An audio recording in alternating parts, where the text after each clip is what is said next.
Selamat datang kembali pada perkuliahan keterampilan komunikasi. Hari ini kita sudah memasuki pertemuan ke-6, melanjutkan pertemuan yang sebelumnya, yaitu akan membahas topik tentang 8 kebiasaan kebiasaan baik untuk mencapai suatu tujuan.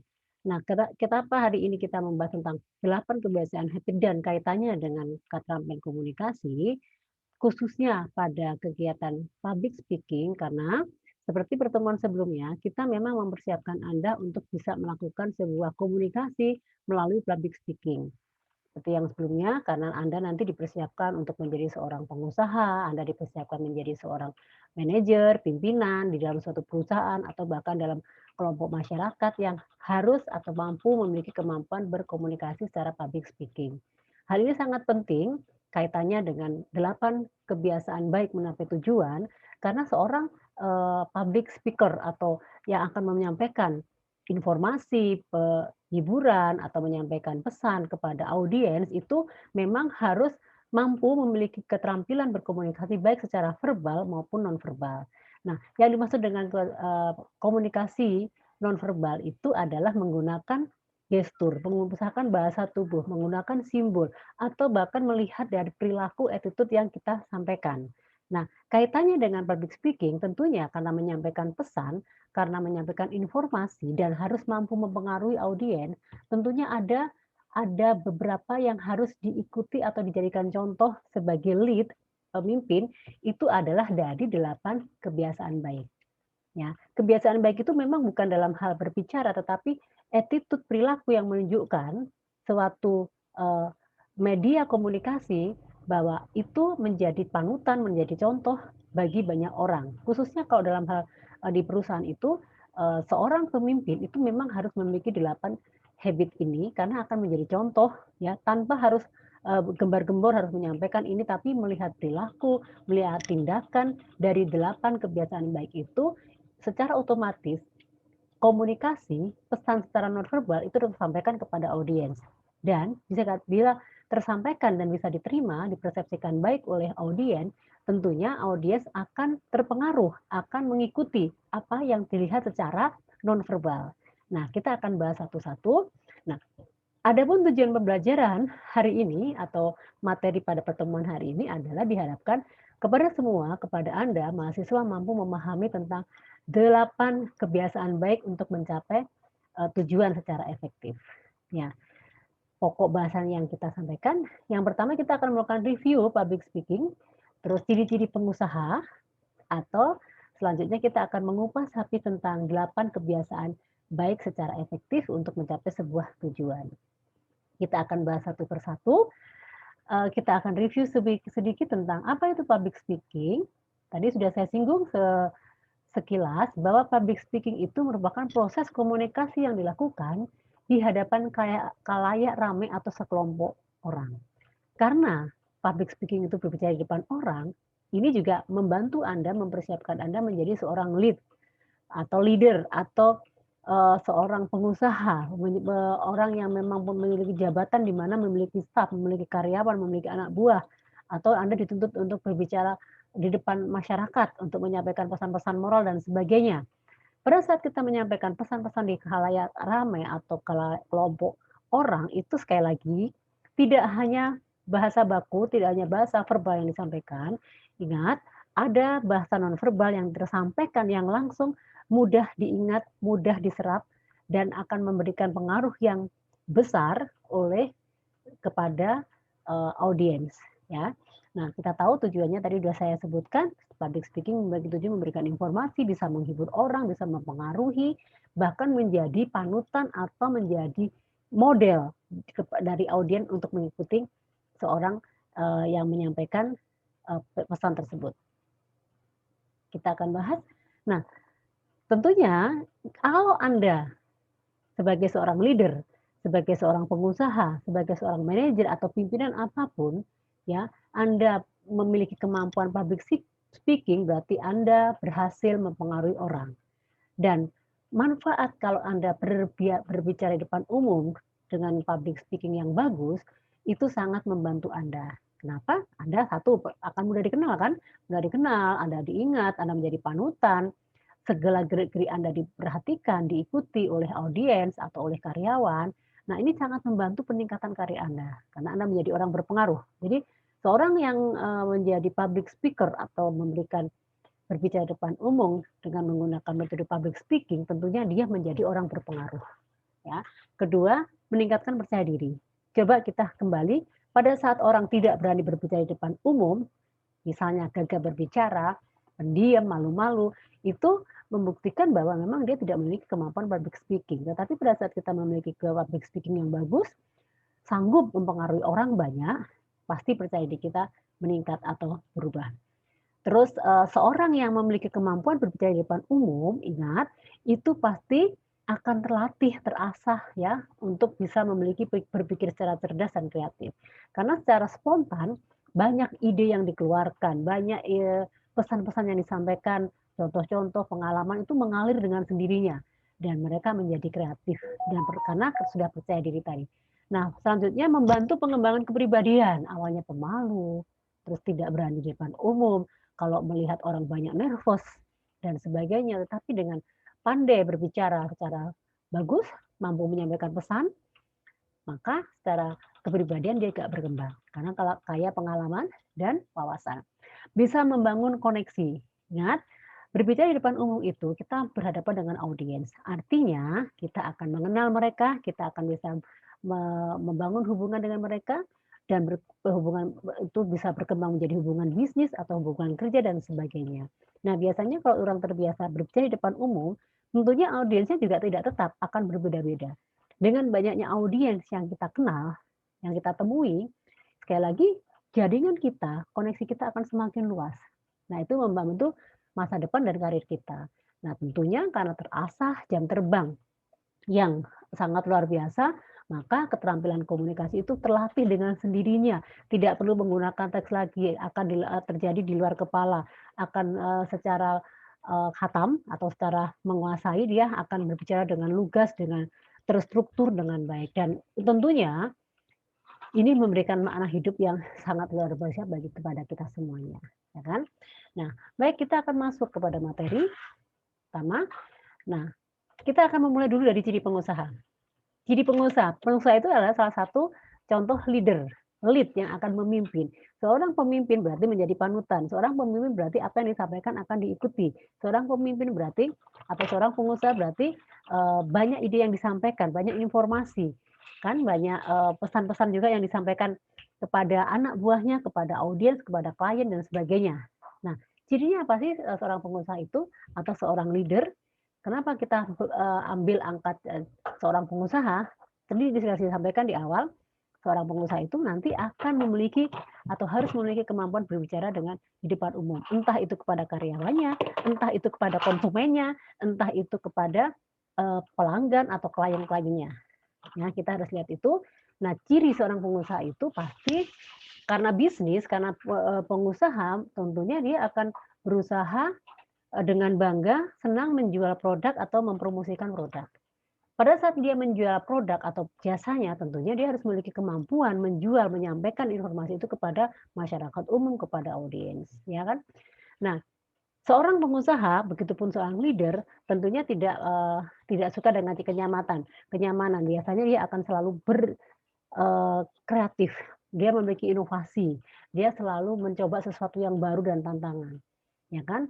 Dia juga tidak perlu dikekang, harus memiliki, apa namanya, independen, jadi dia bebas mengeluarkan apa idenya, memiliki visi, tujuan yang jelas, ya. Jadi, seorang public speaker atau public speaking itu ya apa, menyampaikan informasi melalui public speaking itu tentunya punya tujuan yang jelas, ya. Terus, secara cerdas tadi, secara kreatif dia akan memiliki spontanitas, ide-ide dan wawasan yang sangat luar biasa. Dan secara cirinya lain, berarti berani mengambil resiko apapun. Karena apa yang dia ucapkan, apa yang dia sampaikan tentunya semua berdampak dan ada resiko yang harus dipertanggungjawabkan. Berlanjut kepada 8 kebiasaan baik. Sekali lagi saya menekankan ada 8 kebiasaan baik, untuk menuju ke tujuan yang sangat diharapkan ya. Kebiasaan ini menjadi kunci menjadi motivasi ke semua orang. Nah, ini bisa dilakukan, bisa terjadi dari siapa? Dari seorang leader, dari seorang, pemimpin, ya. Dan apa yang apa namanya, ke-8 kebiasaan ini yang dimiliki oleh seorang leader atau pemimpin tentunya akan ditularkan kepada audiens, tentunya akan ditularkan kepada khalayak ramai, akan disampaikan juga kepada klien. Kenapa? Apa yang baik itu pasti akan menjadi contoh kepada orang lain. Nah, kebiasaan baik ini, 8 ini memang menjadi motivasi terkenal sampai saat ini. Kita tahu buat semuanya yang ikut perkuliahan hari ini, kalau Anda hobi membaca, Anda tahu buku ini ditulis oleh seorang pakar motivasi internasional yang dengan bukunya yang bestseller sampai hari ini, itu sudah dari beberapa tahun yang lalu sampai hari ini masih bestseller. Bukunya judulnya adalah 8 kebiasaan manusia yang efektif, ya, karangan Stephen Covey, berisi kurang lebih hampir 700 lebih ya, itu sangat luar biasa. Dan itu menjadi satu media sebagai alat yang sering kali digunakan untuk menyampaikan motivasi oleh seorang atau dalam kegiatan public speaking. Karena semua motivasi ini sudah banyak diterapkan oleh orang-orang sukses, sudah banyak diikuti oleh orang-orang baik itu khususnya Indonesia ya, di luar negeri sana itu sudah menjamur dan itu sudah terkenal. Nah, di Indonesia banyak sekali orang yang mendapat pengaruh dari kebiasaan baik ini dan akhirnya ini seringkali menjadi materi public speaking yang akan disampaikan dan disampaikan kebanyakan oleh seorang pemimpin. Kenapa yang menyampaikan seorang pemimpin? Kenapa yang menyampaikan seorang pengusaha? Karena sudah melihat kesuksesannya, sudah melihat dari pengalaman yang mereka alami sehingga mereka akan menyampaikan 8 inilah sumber dari kesuksesan seorang pengusaha. Maka ini perlu disampaikan. Nah, semua tahapan atau semua kebiasaan ini sudah terbukti dengan baik. Nah, hal yang baik itu berarti harus disampaikan kepada khalayak umum, kepada klien, kepada konsumen atau kepada publik. Ya, kita akan bahas satu persatu atau per kebiasaan. Ya, yang pertama kita akan melihat tentang private factory, adanya visi pribadi ya. Visi pribadi itu adalah kita diawali dari kebebasan dan juga ketergantungan. Nah, seseorang itu pasti memiliki mimpi, seseorang itu pasti memiliki visi. Bagaimana cara membangun visi itu? Ada beberapa itu. Yang pertama, menjadi proaktif. Ya, apa itu menjadi proaktif? Berarti orang harus memiliki inisiatif, harus punya kesadaran diri. Kalau males, tidak ada kesadaran, ya tentunya itu tidak bisa mencapai mimpi.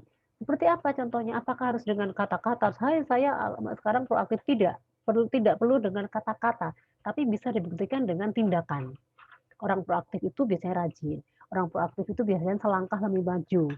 Ya, kalau dikasih tugas itu misalnya tugas dikasih 10, dia bisa mampu mengerjakan 5, itu proaktif. Ya, artinya tidak perlu disuruh, tidak perlu ditunjuk, tidak perlu tapi sudah ada inisiatif sendiri. Yang kedua, kita memulai dari tujuan akhir. Memulai dari tujuan akhir itu visi adalah tujuan akhir, ya. Visi itu menjadi tujuan. Contoh, saya ingin beli rumah. Berarti rumah. Bagaimana cara mencapai supaya bisa beli rumah? Ya, ada usaha. Berarti harus disiapkan usaha-usaha, cara-cara bagaimana. Nah, itu adalah contoh-contoh tindakan. Karena proaktif itu tidak perlu dengan kata-kata, tapi harus ada nonverbal, harus dilakukan secara nonverbal. Begitupun mulai dari yang tujuan akhir. Tidak perlu ditulis saya memiliki cita-cita, memiliki tujuan ini. Tulisan tanpa dilakukan secara nonverbal juga tidak akan tercapai. Jadi, mulai dari tujuan akhir itu dapat dikomunikasikan, dapat disampaikan kepada banyak orang, ini loh bukti kalau saya sudah melakukan suatu kebiasaan memulai dari yang tujuan akhir saya selalu melihat mimpinya apa, baru saya harus melakukan apa-apa. Yang ketiga adalah mendahulukan yang utama. Ini sering disebut sebagai skala prioritas. Kita mampu menunjukkan mana yang harus didahulukan. Nah, dalam hal ini, dalam mendahulukan yang utama itu, lagi-lagi tidak perlu disampaikan dengan kata-kata, tapi harus ada pembuktian, harus ada tindakan nonverbal, bukti, perilaku, attitude, dan sebagainya. Nah, kita akan coba pada kuadran ketiga, utamakan yang utama, itu seperti apa saja. Nah, kalau kita membuat skala skala prioritas, yang pertama itu adalah yang sangat mendesak, sangat urgent, sangat penting, begitu kan? Diurut. Ya, jadi kalau misalnya targetnya dalam minggu ini apa, dituliskan apa, nanti akan dirangkum lagi, misalnya kita punya keinginan 10, ya 10 keinginan, tapi dari 10 itu pasti ada yang terpenting, terurgent, maka disusun lagi, mana yang, oh ini paling penting, ini berikutnya, ini bisa ditunda, ini bisa tahun depan, itu bisa dibuat. Maka seorang yang sukses itu harus menunjukkan, harus mampu menunjukkan ini loh yang penting.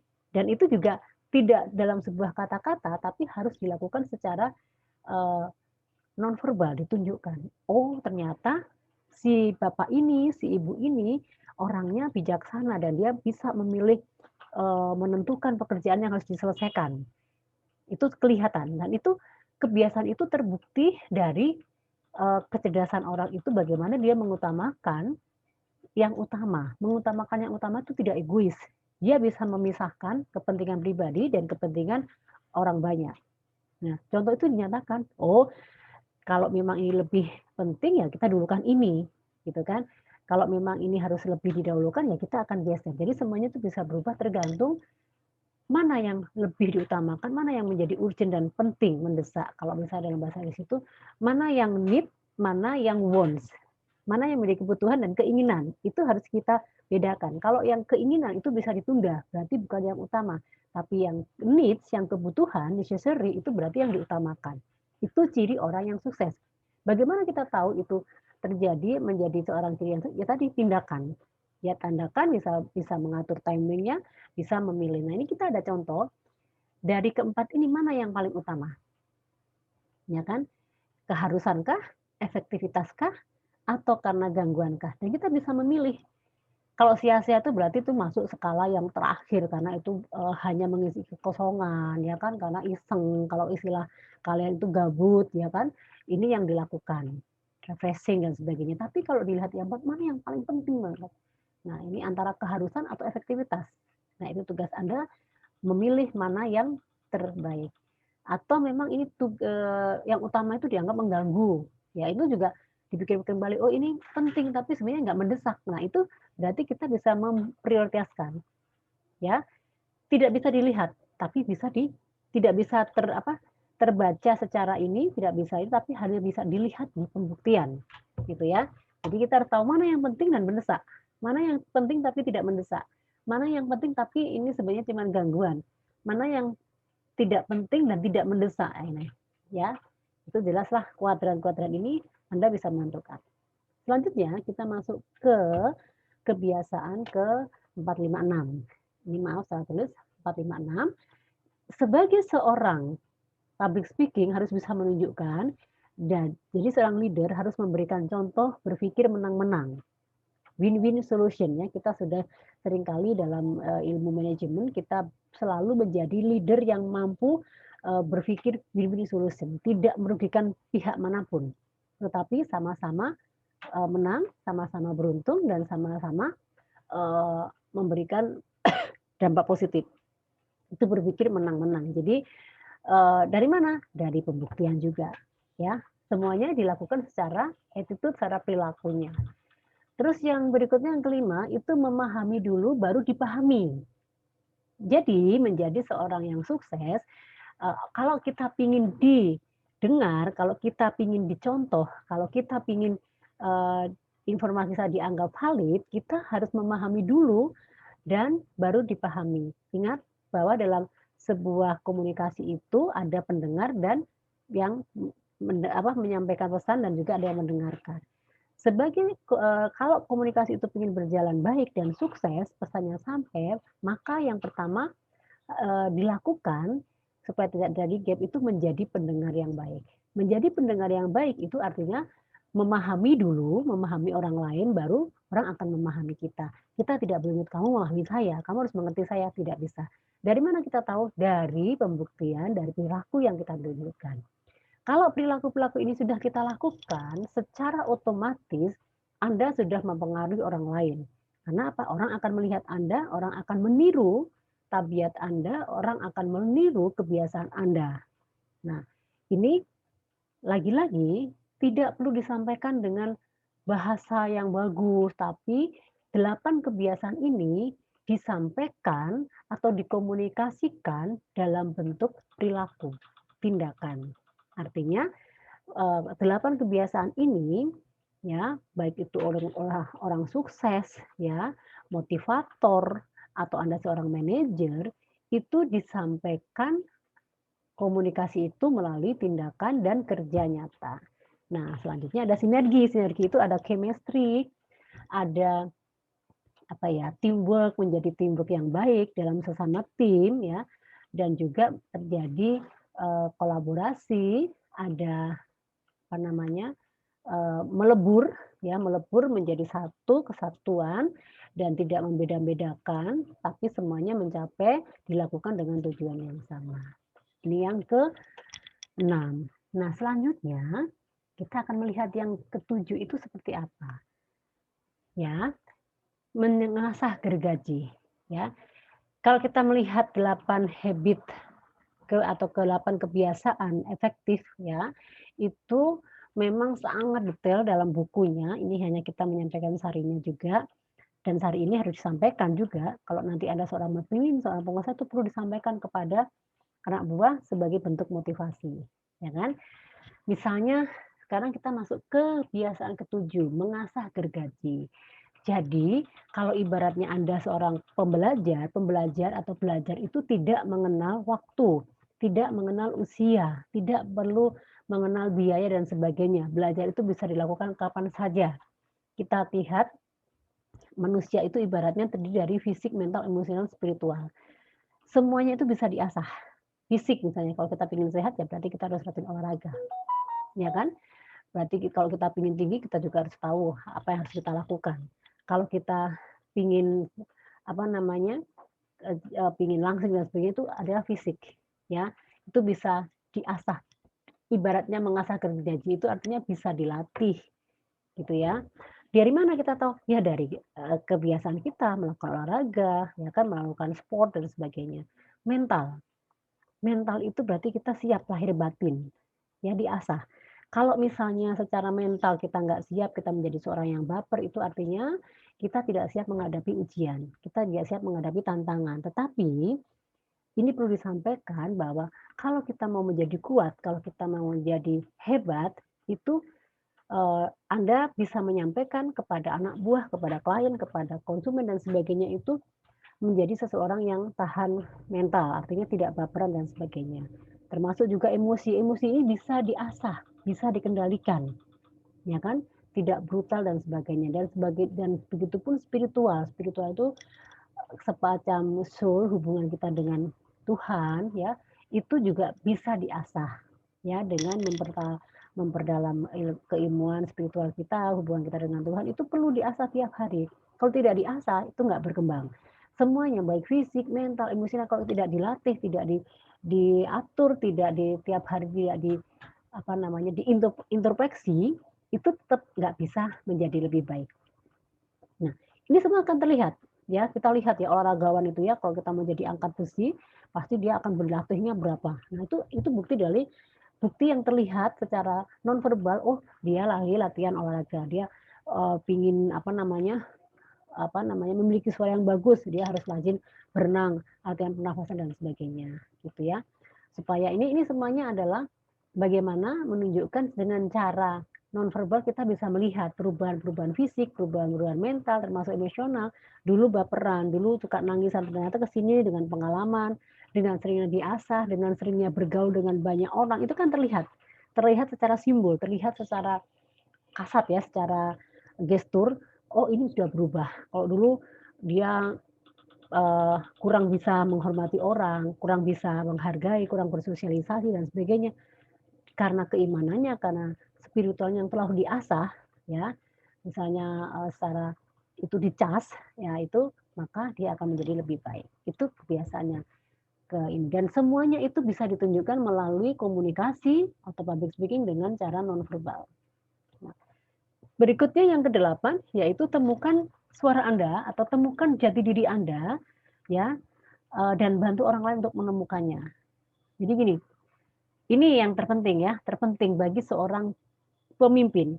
Tentunya yang tadi saya sampaikan, seorang pemimpin itu lagi-lagi memiliki tugas yang sangat besar, memiliki tanggung jawab yang besar dalam hal menyampaikan informasi, dalam hal menyampaikan pesan, dalam hal menghibur, dalam hal mempengaruhi, dia harus menjadi tokoh menjadi tokoh dan harus menyampaikan. Sekali lagi, tidak setiap hari disampaikan dengan seperti orasi, seperti ceramah, tidak, tetapi harus ditunjukkan dengan tadi perilaku, ditunjukkan dengan nonverbalnya, ya, tindakan nyata.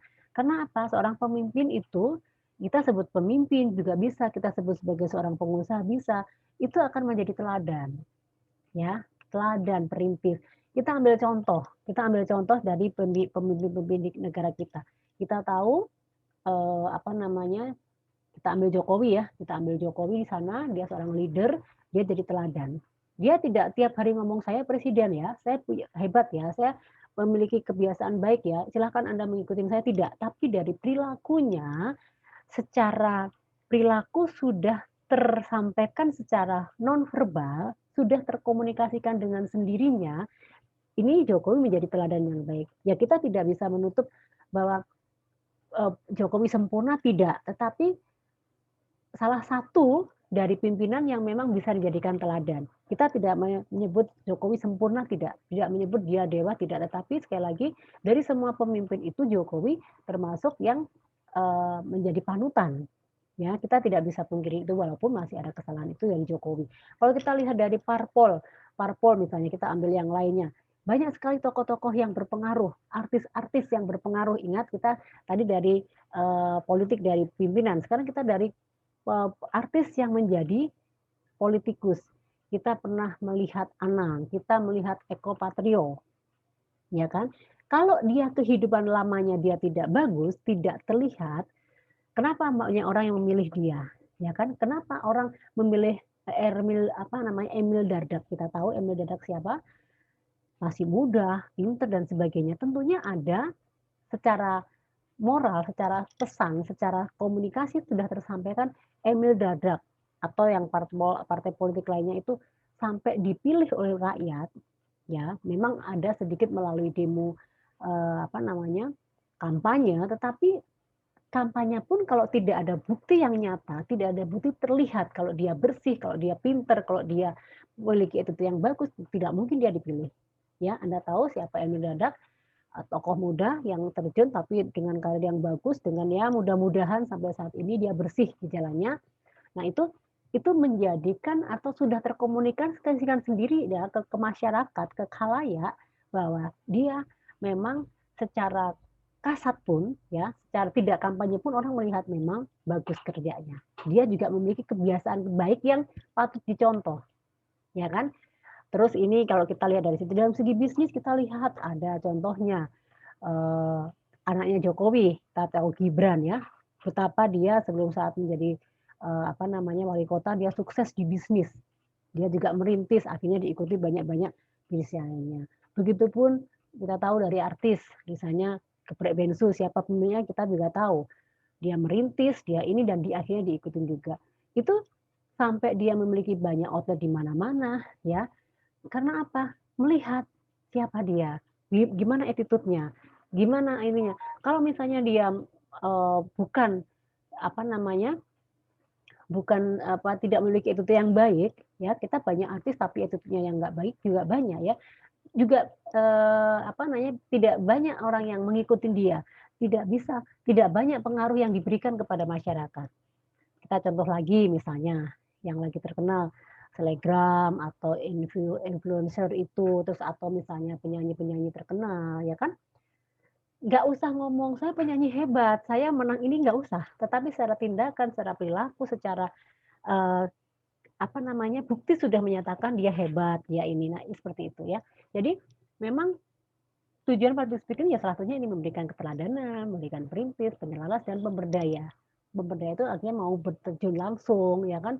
Terjun langsung ya itu tadi misalnya belusukan gitu ya, itu pemberdaya artinya mau terlibat. Pemberdaya itu seperti itu ya. Penyelaras itu artinya yang tadi kalau kita ambil contohnya itu, eee, apa namanya, dia berada netral dan sebagainya.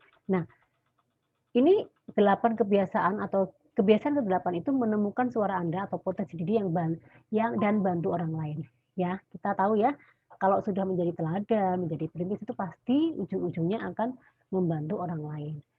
Sudah ketemu, suara Anda atau potensi yang dimiliki sudah ketahuan dan potensi itu menjadi model, menjadi contoh atau menjadikan pengaruh positif kepada audiens, itu.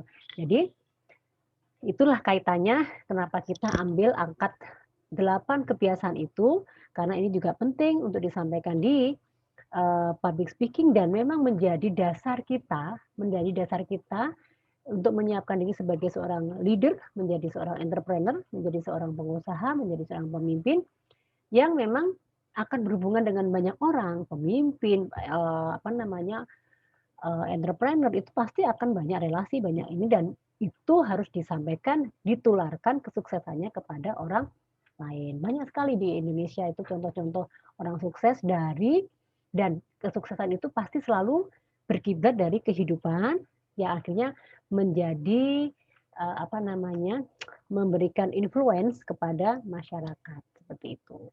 Jadi kita tahu ya, pentingnya menyampaikan informasi terkait dengan public speaking itu salah satunya adalah menjadi contoh melalui kebiasaan-kebiasaan baik, gitu ya. Baik, dengan demikian kita sekarang masuk kepada latihan.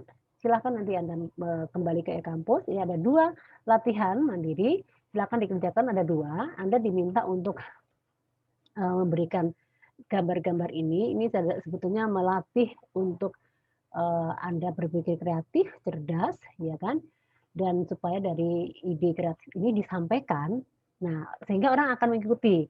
Jadi contohnya ini simpel saja, tetapi melatih kecerdasan, mengasah gergaji tadi bisa menyampai itu, dan kita juga menggunakan strategi mendahulukan yang utama gitu kan, bagaimana caranya bisa memprioritaskan, ini sebenarnya latihan ke sana nanti jawaban itu akan kompleks dan meng-cover atau bisa menyangkut atau sesuai dengan 8 kebiasaan itu. Ya, ini ada 2, dikumpulkan sesuai deadline, ya. Dan untuk materi hari ini kita cukupkan. Kita akan bertemu di pertemuan selanjutnya, ya. Kita akan lebih memperdalami tentang keterampilan komunikasi di pertemuan-pertemuan selanjutnya. Dan pada akhirnya pertemuan hari ini saya cukupkan dan saya mengucapkan terima kasih atas perhatian, kepada semuanya dan semoga ini memberikan manfaat yang positif kepada Anda supaya bisa mengasah, supaya bisa membuat kita lebih bisa melakukan komunikasi dengan baik. Ditambah dengan, didukung oleh 8 kebiasaan itu sehingga pada saat kita melakukan komunikasi, kita juga menjadi panutan sesuai dengan kebiasaan atau perilaku tindakan. Karena kan kemarin saya juga sudah sampaikan, eee, pesan itu akan sampai ke audien kalau disertai tindakan. Ya, tindakan itu ya bisa tadi bahasa nonverbal atau tindakan kesuksesan atau perilaku yang akhirnya menjadi contoh, menjadi influence kepada masyarakat. Saya ucapkan terima kasih sekali lagi, saya akhiri dan kita ketemu di pertemuan berikutnya.